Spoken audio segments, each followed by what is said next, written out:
Alright boys, in today's video I'm going to show you guys how you can install Flame of Valhalla on your PC and play it on your PC, which comes with very many great benefits, such as your phone doesn't explode after 5 minutes of playing. So first of all, you have to go on this website. I'm going to have it in the link in the description.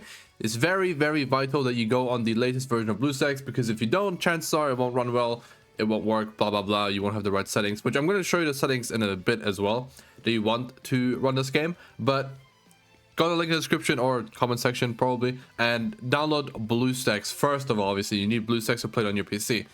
Now once you're in Bluestacks, we can go with settings really quickly. There's going to be two things that are very important. First of all, it's in phone.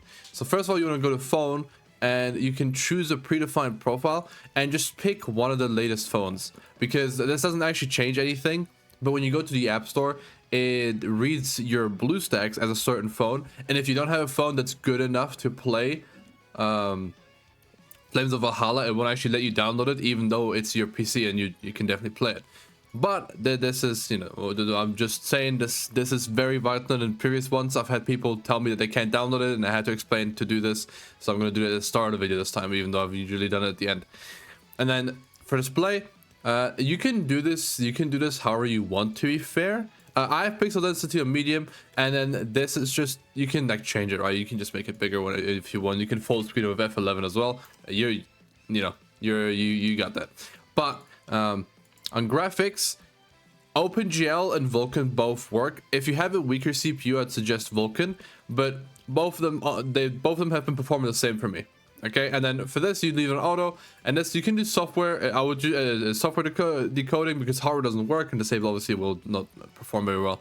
And then performance wise here as well, I did more than you have to for sure, but the way I look at it is it won't use this much, but if it does need to and I'm playing and I want the game to perform well, then I might as well let it have, you know, that much, right? I would always put on 4 cores regardless, but memory allocation you don't need to. You can put on 8, it's probably fine. Probably on it's probably fine on 4, but I just put it out to 12 because I might as well, right? And then performance mode, I'd suggest doing high performance mode or low memory if you want to save, you know, if you want to just have something, because you can auto in the game, so maybe you just want to have something on the side, then you can do that. Right now, one thing that's pretty big is Bluestacks also has this eco mode, okay, which will lock your FPS like 1 to 30, and it will barely use any resources. If you do want to like auto grind something in the game and you don't want to have to worry about your phone blowing up, and also not want to have to worry about your PC using all these resources, you do eco mode, boom,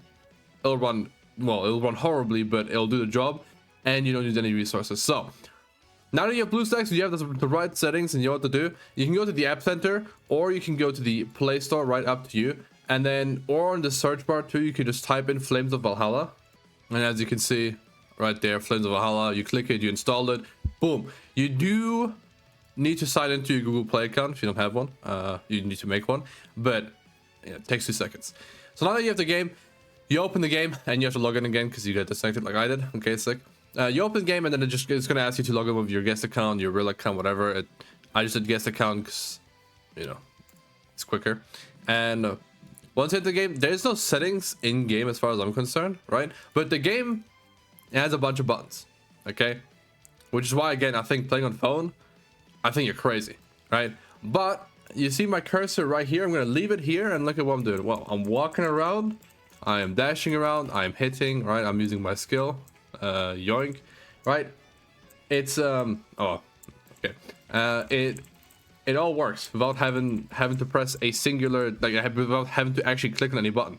Now, a lot of times when I play games like these on Bluestacks, I do actually like to click the buttons. When I actually like, I like to just move WSD and click the buttons. That's just me though, but you could try that. Maybe it feels comfy as well, right? And you just do this. Now, it does work. It does work. But if you want to see the buttons, it should show automatically for you. But it's right here. You click the little keyboard here, and then you do on-screen controls. Now you could configure your gamepad as well if you have one connected. I don't have one right now.